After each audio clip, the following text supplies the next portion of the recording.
Hello, students. Enjoy the lecture. So our next speech, and the last of this semester's study of great speakers and speeches, is a speech by Congresswoman Barbara Jordan on the Articles of Impeachment against President Richard Nixon, delivered in the House Judiciary Committee in 1974. I want to make a personal note that this will be my final lecture. I will be retiring at the end of this semester after 32 and a half years of teaching rhetoric in the Department of Communication at the University of New Hampshire. Barbara Charlene Jordan was born on the 21st of February, 1936 in Houston, Texas. Her father was a Baptist preacher. And I mention that in particular because when you listen to Barbara Jordan speak, you can hear the tones of a Baptist preacher. In 1952, she graduated from Phyllis Wheatley High School in Houston. You may not know that Phyllis Wheatley was a famous African-American poet who was a slave in Boston in the 18th century. In fact, she came to Boston from Africa right around the time that James Otis was delivering his Writs of Assistance address. In 1956, Barbara Jordan graduated magna cum laude from Texas Southern University, which was a historically black university. And at Texas Southern, she was a champion debater, a political science major, and a sorority sister at the Delta Sigma Theta sorority. She went on to Boston University Law School, where she graduated in 1959. And then after taking her law degree, she taught for a year at Tuskegee Institute. But then in 1960, she opened her own law practice in Houston, Texas. In 1962, Barbara Jordan made an unsuccessful campaign for the Texas House of Representatives, and she ran again unsuccessfully in 1964. But in 1966, she was elected to the Texas State Senate, and she was the first African-American woman to serve in the Texas Senate. In 1972, while still a senator, she served one day as acting governor of Texas. And also that same year, 1972, she was elected to the United States House of Representatives from Texas. The following year, however, she was diagnosed with multiple sclerosis. And then in 1974, during the impeachment hearings against President Richard Nixon, she delivered her famous speech on the Articles of Impeachment in the House Judiciary Committee, and that will be the subject of our study today. In 1976, while still a congresswoman from Texas, she delivered the keynote address at the Democratic National Convention. It is one of the most famous keynote addresses at a convention, and we'll listen briefly to a few passages of it in a few moments. That same year, she was also considered as a possible running mate for Jimmy Carter. In 1979, and partly due to her illness, she retired from politics to teach ethics at the University of Texas at Austin. This was a university she could not get into when she graduated from high school because the University of Texas then was segregated. In 1992, she was invited again to deliver the keynote address at the Democratic National Convention, and in 1994 was the recipient of the Presidential Medal of Freedom from President Bill Clinton. Barbara Jordan died in 1996 at the age of 59 on the 17th of January. She died from complications from pneumonia in Austin, Texas. So as I mentioned, she delivered the 1976 Democratic National Keynote Address, so let's listen to a few passages from that famous speech. It was 144 years ago that members of the Democratic Party first met in convention to select a presidential candidate. Since that time, Democrats have continued to convene once every 4 years and draft a party platform and nominate a presidential candidate. And our meeting this week is a continuation of that tradition. But there is is something different about tonight. There is something special about tonight. What is different? What is special? I, Barbara Jordan, am a keynote speaker. A lot of years passed since 1832, and during that time it would have been most unusual for any national political party to ask a Barbara Jordan to deliver a keynote address. But tonight, here I am. And I feel that notwithstanding the past, that my presence here is one additional bit of evidence that the American dream need not forever be deferred.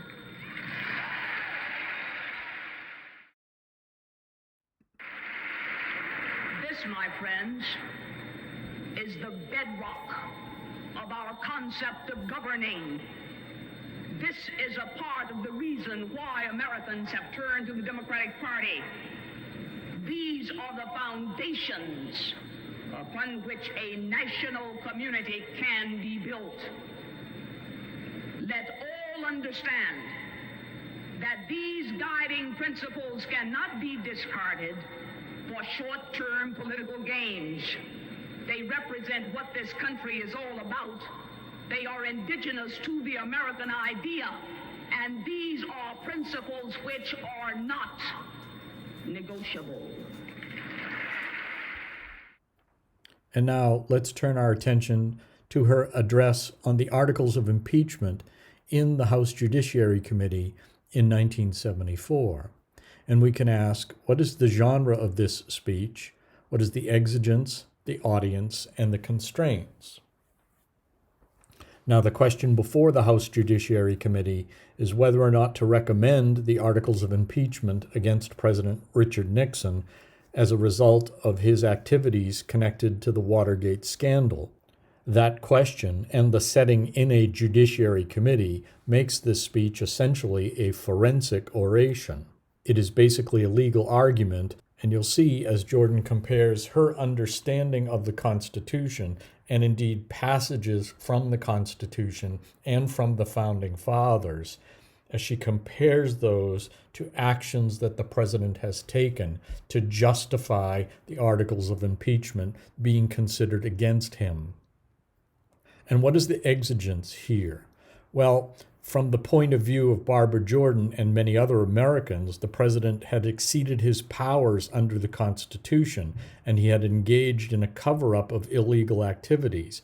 And so the immediate exigence is the restoration of justice and also a restoration of the balance of power between the presidency or the executive branch of government and the legislative branch. And who is the audience here? Well, of course, there are the other members of the Judiciary Committee who are present and listening to Barbara Jordan's speech, and all the other members of the House of Representatives who will have to vote on the Articles of Impeachment going forward. But this speech also was delivered in prime time and on television, and so there were millions, literally millions of Americans watching and listening as Barbara Jordan laid out the case in favor of the Articles of Impeachment against President Nixon. And what are the constraints here? Certainly some of the constraints have to do with the facts of the Watergate scandal, the issues surrounding the break-in of the Democratic National Headquarters in the Watergate Hotel, and then the subsequent cover-up and other political dirty tricks activities engaged in by the Nixon re-election campaign and the Nixon White House. So those facts constrain what Barbara Jordan can and should be talking about. In addition, she is constrained by the language of the Constitution and by the various interpretations of the Constitution by courts and by founding fathers in ratification conventions and the like. And one of the things you'll see about Barbara Jordan's speech is that she relies heavily on what Aristotle would call inartistic proofs, essentially testimony from people like Alexander Hamilton and James Madison and Justice Joseph Story. all of which are used to support her understanding and interpretation of the meaning of impeachment and the propriety of going forward in support of the articles against President Nixon. If you're unfamiliar with the history of the Watergate scandal, I would encourage you to look at the Wikipedia article on Watergate or watch the 1976 film with Dustin Hoffman and Robert Redford called All the President's Men. They play the journalists Woodward and Bernstein, who were largely responsible for uncovering the misdeeds of President Nixon and his associates. So, what are some of the critical questions we can ask about Barbara Jordan's famous speech? What is the main point of contention in the matter under consideration by the Judiciary Committee? That is, if we consider Jordan's speech as taking a side on a disputed issue, what is the issue that's being disputed, or the question that is being debated? And where does she address that question directly? And I won't introduce a spoiler here, but you'll see in part of her speech that she actually identifies what the question is and how the committee should proceed to answering the question. We note that the second paragraph of the speech is partly autobiographical. Why do you think that Congresswoman Jordan includes this passage? How does it contribute to her ethos? And how does it relate to what she does in the remainder of the speech? So we'll listen to that passage, but we'll also keep in mind that she does something very similar in that Democratic National Convention keynote speech in 1976 in that first passage that we listened to. And then, what is the principal form of argument that Jordan uses? And why do you think she chose that form? So if we think about Aristotle's general topics, different forms or lines of argument, like argument by example, argument by analogy, argument by degree, argument by division, what do you notice about the form of argument that Jordan selects here as the principal form that she uses to make the case against Richard Nixon? And then, how does the speaker use enthymemes? That is, those rhetorical arguments that draw on existing values and beliefs and widespread general knowledge among members of the audience to complete or finish the thought or the inference that the speaker is encouraging. That is, what assumptions must the audience bring to the discourse in order for the argument to be completed in the way that the speaker intends? And then we could ask, how would you characterize the style of Congresswoman Jordan's speech? What are the notable attributes and qualities of her language? And how does her language choices fit the occasion and subject of her speech? And then we might look to describe and analyze Congresswoman Jordan's use of repetition in the speech. What specific function do the repetitions have? And how does the use of repetition contribute to the overall effect of the discourse? And then something that we briefly mentioned already, how does Jordan use what Aristotle called non-technical or inartistic proofs? What are the source of those proofs, and what function do they have in the speech? Now, before we look at the speech itself, let's take a look at the chapter from Robin Owens's dissertation. The dissertation was entitled "My Faith in the Constitution is Whole," which is a line from this speech. Barbara Jordan signifies on scriptures. And we'll look in particular at chapter 4, where Owens studies closely both the speech to the Judiciary Committee and the Democratic National Convention keynote address that we discussed earlier. So Owens points out that Jordan's speech became central to the crisis as the Judiciary Committee investigated the allegations against President Nixon to determine whether his actions constituted impeachable offenses. After months of meetings and hearings, the Judiciary Committee voted to permit primetime television coverage of its July 24th and 25th, 1974 sessions. Barbara Jordan was scheduled to speak on July 25th, just before 9 o'clock in the evening, the hour when most Americans were in front of their television sets. Jordan, well aware of having a massive viewing audience, held a nation spellbound as she began her speech, a speech that took the form of a political stage drama. Victor Turner contends that a stage drama has an element of entertainment. It is a meta-commentary, explicit or implicit, witting or unwitting, on the major social drama of its social context. In this political stage drama, says Owens, there are two main characters, Jordan in the role of stand-in for African American women, and the Constitution in the role of the object of her faith. Owens goes on to point out that Jordan emphasizes her sense of conviction and solemnness, and then gives that famous statement, "My faith in the Constitution is whole, it is complete, it is total." Then she follows it up with a statement that lets the audience know that she is here to defend the Constitution when she says, "And I am not going to sit here and be an idle spectator to the diminution, the subversion, the destruction of the Constitution." In this statement, says Owens, she suggests that there is a sense that the Constitution has been subverted by President Nixon and that the Constitution may be destroyed if its principles are not upheld implicitly by herself. So then Owens reflects on how Jordan establishes her ethos, her authority here to make the case against President Nixon. The precursor to establishing Nixon's breach of the Constitution, Jordan establishes that she has the authority to be an inquisitor, that is, investigator on this case. She has the authority to actively defend against a breach in the Constitution. She sets herself up as one with authority in two ways.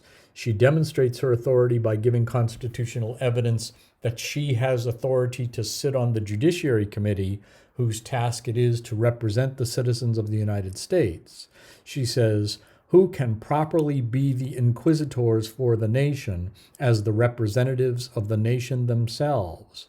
She indicates that the Judiciary Committee members are the proper inquisitors.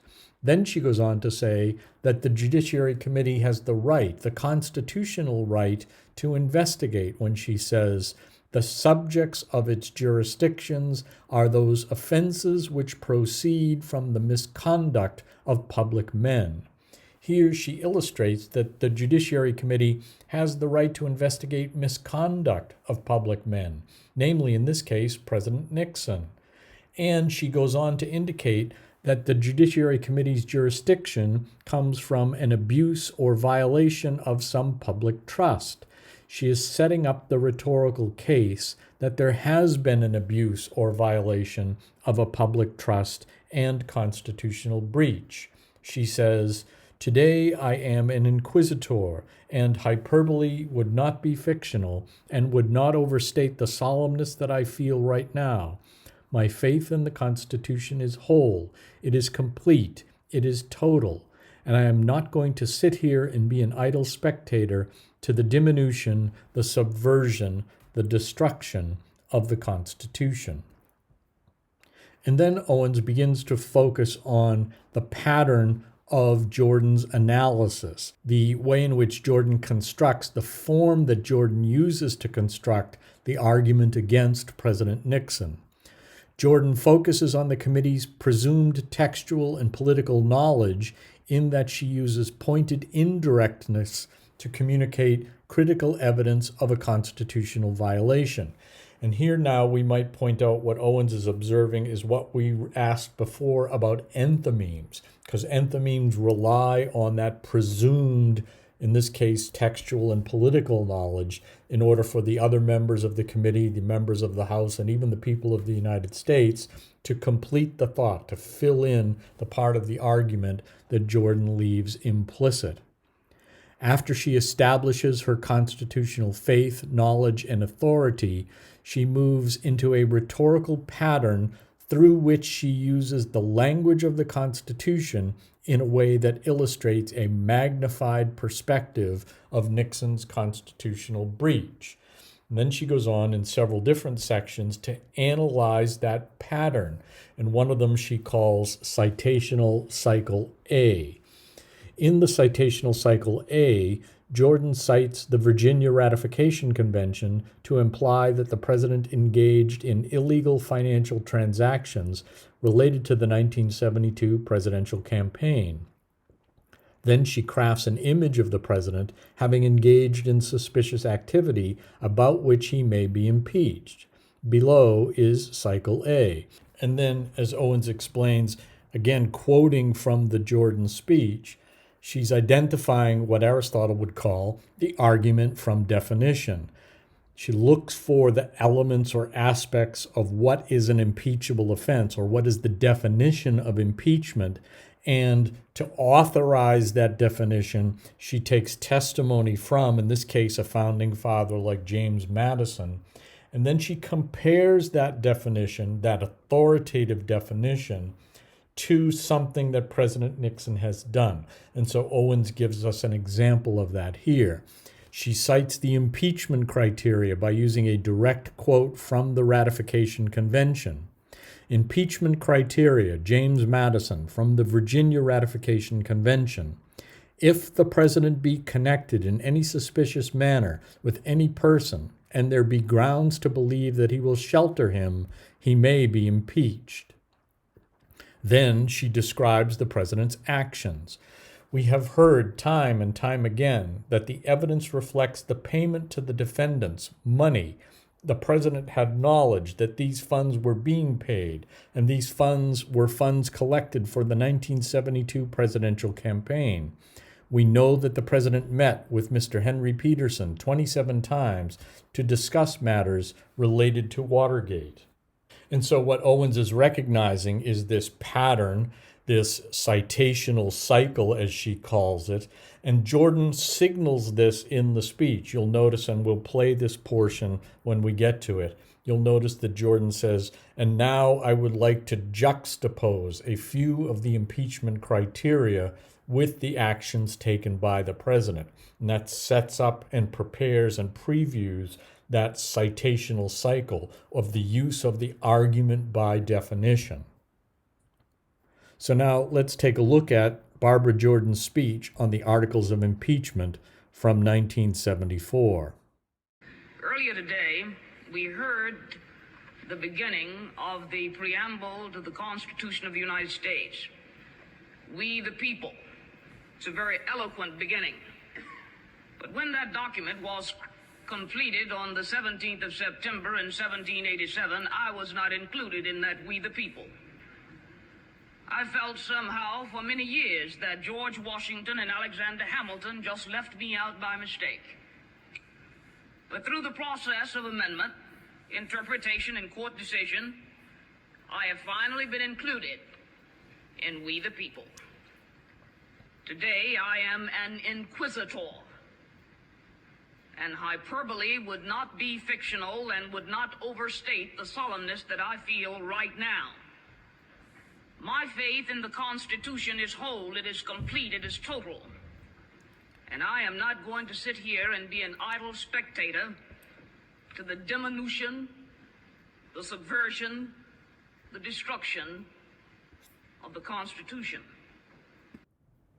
So here we have in this first excerpt that biographical portion of the speech where Barbara Jordan talks about her own feelings of seeming to have been left out of the Constitution.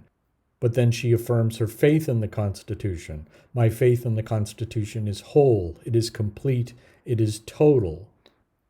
She also identifies her role. She is the inquisitor. She is one of the investigators. She is one, as a member of the House of Representatives, who will make the charges against President Nixon, leaving it to the Senate to make a judgment about his guilt. We know the nature of impeachment. We've been talking about it a while now.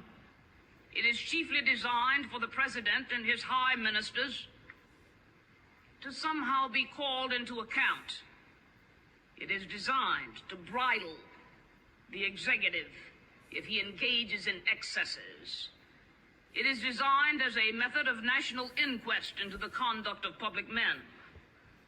The framers confided in the Congress the power, if need be, to remove the president in order to strike a delicate balance between a president swollen with power and grown tyrannical and preservation of the independence of the executive. Now, in this passage, Jordan establishes a clear constitutional context for her understanding of the impeachment proceedings against President Nixon, even as she begins to define what the nature of impeachment is. Again, signaling this is going to be a speech that is largely constructed using arguments from definition. Identifying the nature of impeachment means to define impeachment and then to compare actions of the president to that definition. We were further cautioned today that perhaps these proceedings ought to be delayed because certainly there would be new evidence forthcoming from the President of the United States. There has not even been an obfuscated indication that this committee would receive any additional materials from the President. The committee subpoena is outstanding, and if the President wants to supply that material, the committee sits here. The fact is that on yesterday, the American people waited with great anxiety for 8 hours, not knowing whether their president would obey an order of the Supreme Court of the United States. Now, in this passage, we might say that Barbara Jordan is responding to objections to the proceeding. There were, of course, some allies of President Nixon who didn't want the impeachment proceedings to go forward, and they offered reasons why there should be delays. And Barbara Jordan in this passage is responding to those objections to the proceedings against the president. And she does so rather dramatically. At this point, I would like to juxtapose a few of the impeachment criteria with some of the actions the president has engaged in. Impeachment criteria. James Madison, from the Virginia Ratification Convention.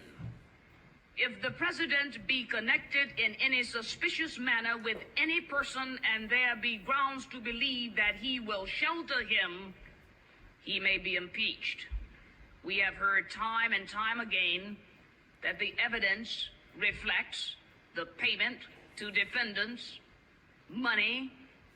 The president had knowledge that these funds were being paid, and these were funds collected for the 1972 presidential campaign. We know that the president met with Mr. Henry Peterson 27 times to discuss matters related to Watergate, and immediately thereafter met with the very persons who were implicated in the information Mr. Peterson was receiving. The words are, if the president is connected in any suspicious manner with any person and there be grounds to believe that he will shelter that person, he may be impeached. Now, in this passage, which was previously quoted by Owens in her analysis of the speech, we see Jordan preview that method or that form of argument that she's going to use going forward through the rest of the speech. That term of juxtaposing, of placing side by side different elements or criteria of impeachment, the argument from definition, with particular actions taken by the president in the process of trying to cover up the Watergate break-in and the payoff of those who were involved. We can clearly see here then why this is a forensic speech. She's establishing that the evidence is sufficient to support the charges or the allegations against the president. It is, in effect, a speech of accusation, and it is a speech of accusation focused on the definition of the action. There isn't so much a dispute about whether these facts are true or whether these events or actions occurred. It's a matter rather of determining that the issue is one of definition. Do these acts meet the definition or satisfy the criteria for impeachment. James Madison again at the Constitutional Convention. A president is impeachable if he attempts to subvert the Constitution. The Constitution charges the president with the task of taking care that the laws be faithfully executed.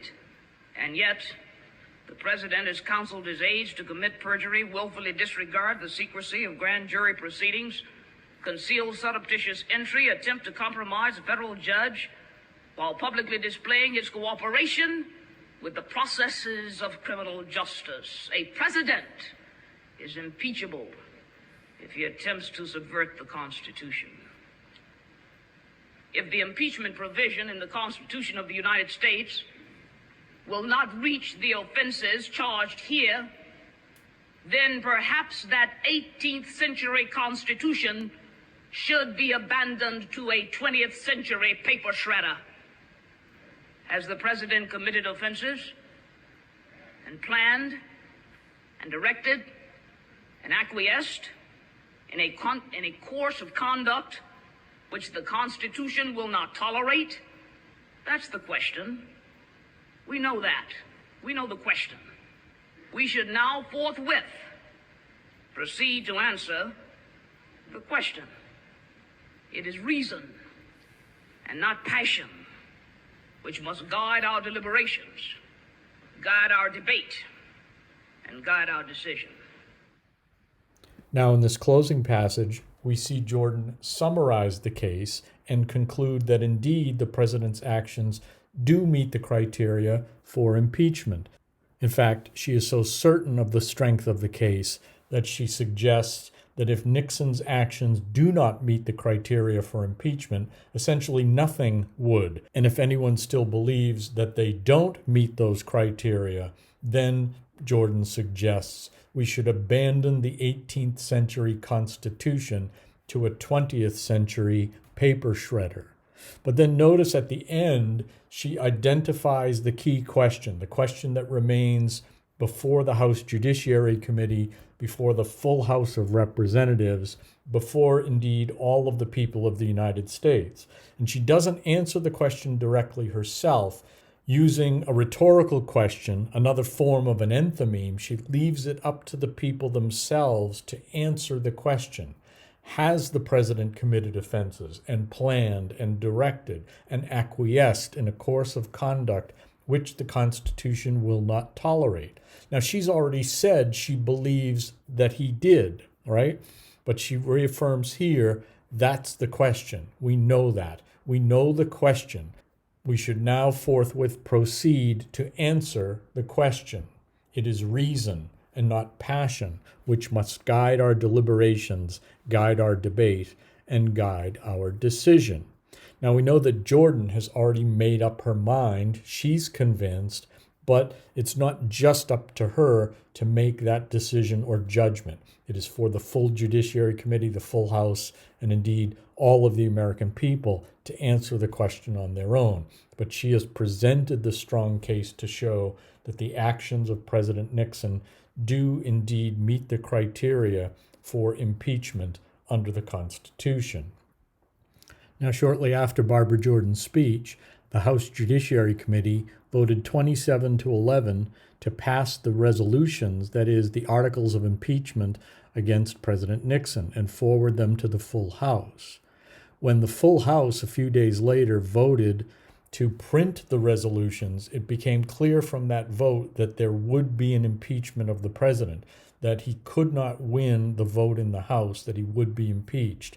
And rather than face impeachment, President Nixon resigned on August 8th, 1974, the only United States president to resign from office. So that is our examination of Barbara Jordan's famous address on the Articles of Impeachment against Richard Nixon from 1974. If you have any comments or questions on the speech, please post them to the discussion board.